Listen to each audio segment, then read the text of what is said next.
দেখো আমি আলু পোস্তটা নামিয়ে নিয়েছি।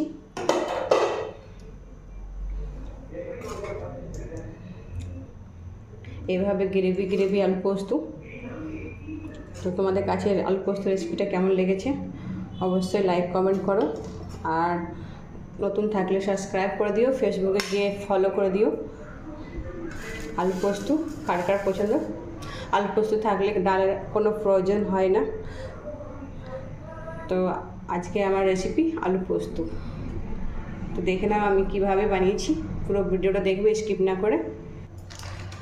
তো দেখো আমি আলু পোস্তটা বানাবার জন্য আমি প্রথমে সেদ্ধ আলু নিয়ে নিয়েছি। সেদ্ধ আলুটাকে বড় করে কেটে নিয়েছি।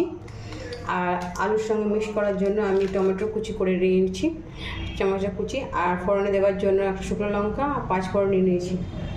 আর পোস্ত বাটবো। তো পোস্ত বাটার জন্য আমি কাঁচা লঙ্কা আর দেখো পোস্ত নিয়ে নিয়েছি, পোস্ত এটার বেটে আর আলু পোস্তটা বানিয়েছি। তো চলো রেসিপিটা তোমাদের কাছে শেয়ার করবো। তো সবথেকে প্রথমে ফুচকি কিচেন থেকে তোমাদের সকলকে জানাই স্বাগত। Welcome to ফুচকি kitchen. তো দেখো আমি কড়াইটা চাপিয়ে দিয়েছি। কড়াইয়ের মধ্যে এবার তেল দিয়ে দেবো, সরষের তেল।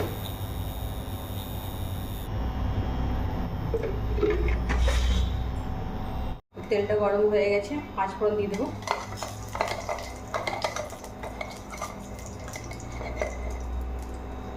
একটা শুকনো লঙ্কা,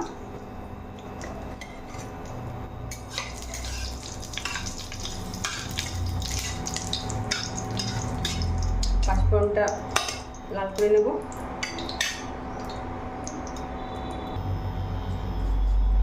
আর সেদ্ধ করে রাখা আলু হাফ সেদ্ধ আছে, তো এটাকে আমি ভেজে নেব।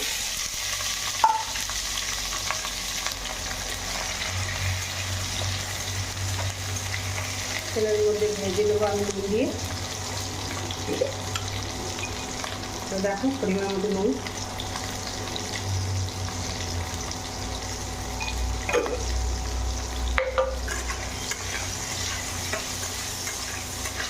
আলুটাকে একটু ভেজে নেবো লাল করে। এখানে দেখো লঙ্কা নিয়ে নিয়েছি আর একটা বাটিতে জল নিলাম আর পোস্ত।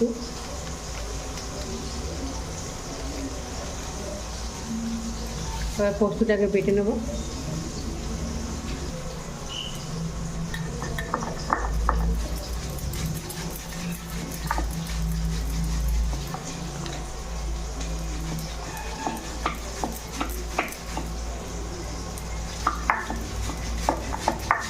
বেশি মিহি করে বাটবো না, দানা দানা রেখে বাটবো।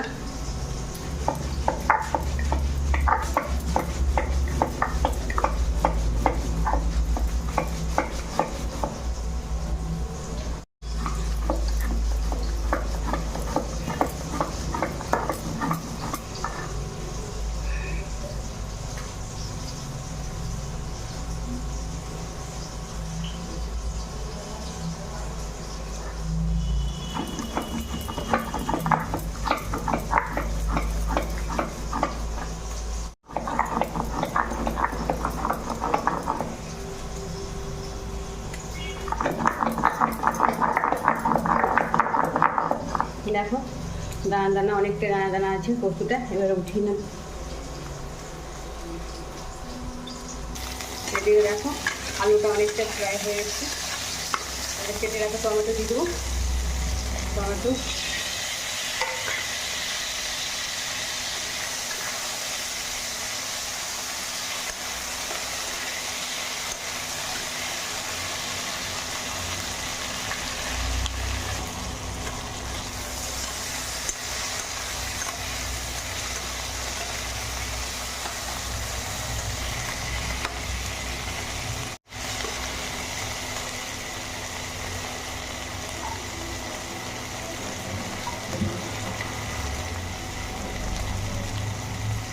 এবার একটু জল দিয়ে দেবো,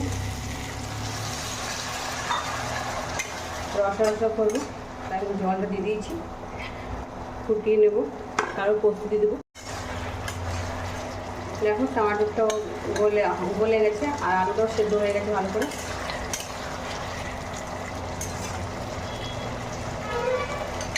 এবার আমি পোস্ত দিয়ে দেবো।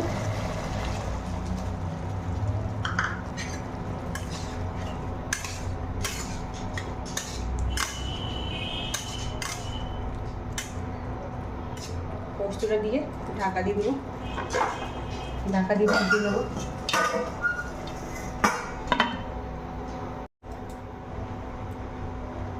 দেখো পোস্তটা একদম রেডি হয়ে গেল।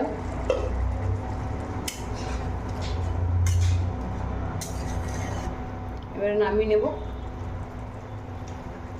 গ্রেভি একটু করে নিয়েছি।